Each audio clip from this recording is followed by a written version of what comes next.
안녕하세요.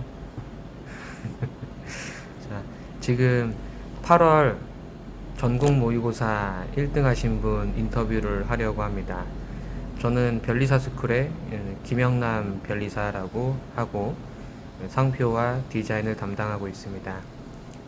저 옆에 계신 분 자기소개 간단하게 해주세요.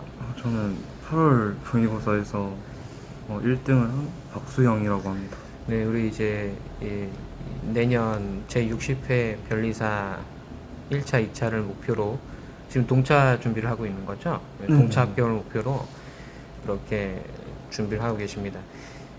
지금 옆에 계신 분은 올해 1차 시험에 도전을 하셨었고, 그 결과가 74점 정도였었고요. 그래서 1차가 안 됐고, 제시로 이번에 도전을 하셨는데, 8월 전국 모의고사에서 평균 거의 10점 이상 올리셨어요. 그래서 그 2월 말에 1차 시험 보고 3, 4, 5, 6, 7, 8, 6개월 동안에 무슨 일이 있었길래 평균 10점 이상 올랐는지, 작년 공부 방법이랑 비교했을 때 어떻게 바뀌었는지가 많이 궁금합니다. 좀 설명 좀 해주세요. 아무래도 작년에는 제가 8월쯤에 시작을 해가지고 좀 늦게 진입을 했잖아요. 네. 그러다 보니까 시간이 없으니까 좀 이론을 위주로 기본서를 계속 독해하면서 그러니까 기본서만 계속 읽었었는데, 그러다 보니까 좀 실전 경험 그런 게 좀 부족했던 거 같아가지고 이제 8월 모의고사를 봤을 때는 암기를 계속 돌리면서도 문제를 많이 풀었던 것 같아요.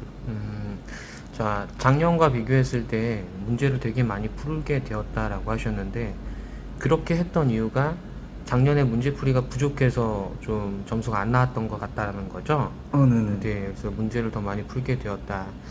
그리고 민법은 어떤 책을 풀고 계세요?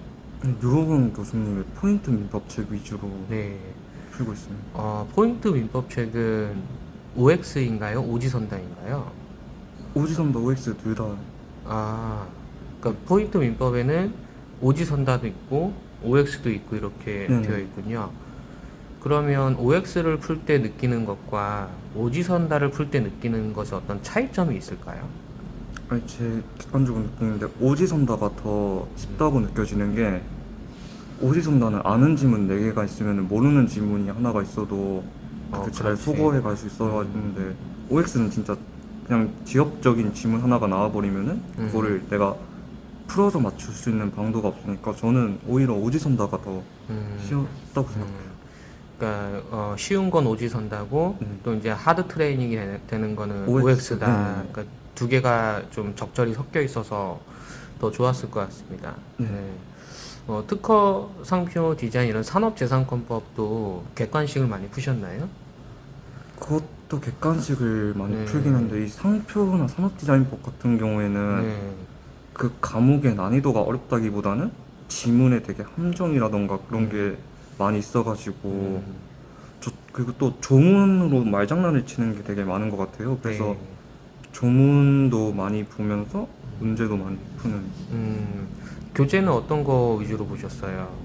교재는 이제 그 조현중 변리사님이랑 음, 김영남 변리사님 기본서 위주로 했던 것 같아요. 기본서랑 기출 이렇게. 그러니까 기출 문제 위주로 또 이렇게 풀이를 해주셨고, 네. 그래서 작년과 달리 민법 특허상표 디자인은 암기도 하되 객관식을 더 많이 돌렸다 이거였고요. 마지막으로 자연과학은 올해 1차 시험 점수는 어땠어요? 자연과학 올해가 57.5점이에요. 57.5점. 네, 또 많이 올리셨는데 물화생지를 어떻게 공부하셨는지 그것 좀 알려주세요. 일단 자연과학을 보통 막바지에 단기로 몰아서 하잖아요. 그 변리사 시험을 볼 때. 그게 이제 네. 애당초 플랜을 그렇게 했던 건 아니고 미리 하려고 했는데 법과목에 치이다 보니까 자연과학이 뒤로 많이 밀리죠. 그게 이제 많은 불합격의 원인이 되기도 합니다. 네. 저는 이게 생물 같은 경우에는 법 과목이랑 거의 비슷하잖아요. 그냥 암기 위주. 그래서 생물 같은 경우는 미리 시작해도 되지 않나 음, 싶고, 뭐 화학은 과목마다 공부하는 방법이 틀려요. 어떤 거는 암기 위주고 어떤 거는 문제풀이 위주고. 음, 그래서 일관되게 가지 말고 단원별로 공부 방법을 나눠서 해야 되지 않나. 그렇게. 네. 교재는 물화생지 어떤 거 보고 계세요?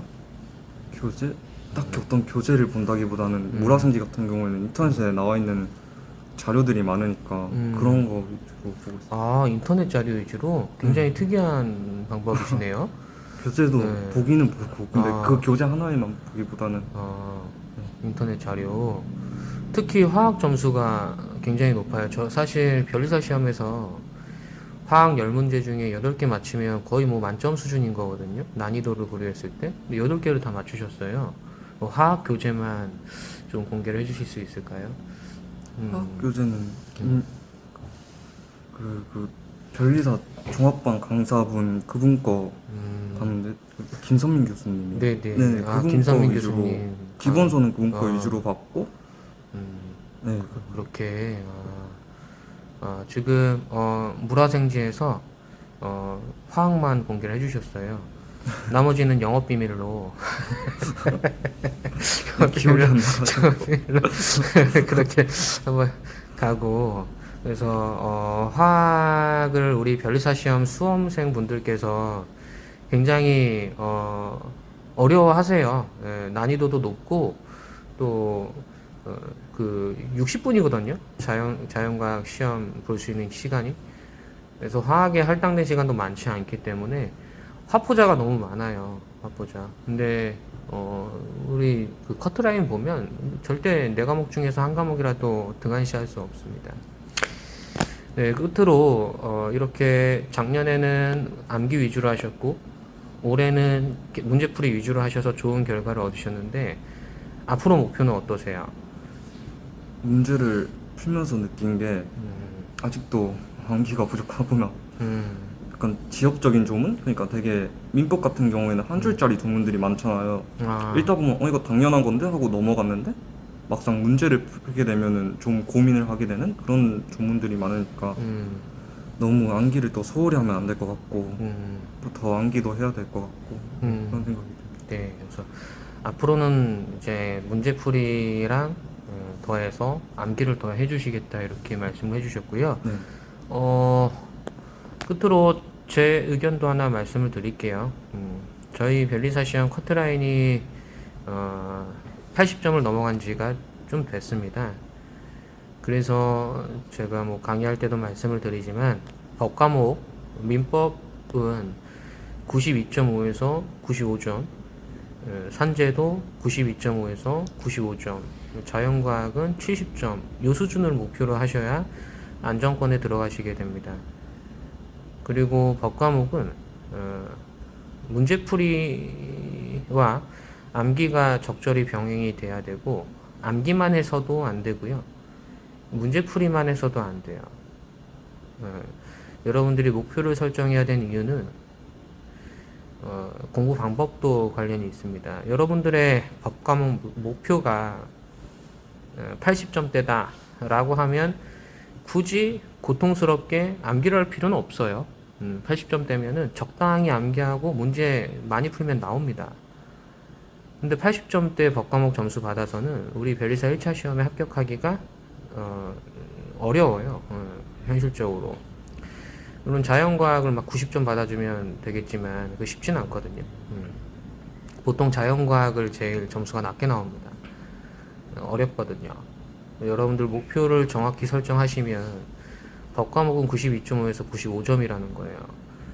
그러면 이제 수영님께서도 작년에 암기 위주, 올해는 객관식 위주로 하셨으면 앞으로 남은 기간은 암기와 객관식을 잘 적절히 조화롭게 하셔갖고 안정권으로 좀 합격을 해주셨으면 좋겠습니다. 네, 이 정도에서 인터뷰를 마치고 다음에 뵙겠습니다. 안녕.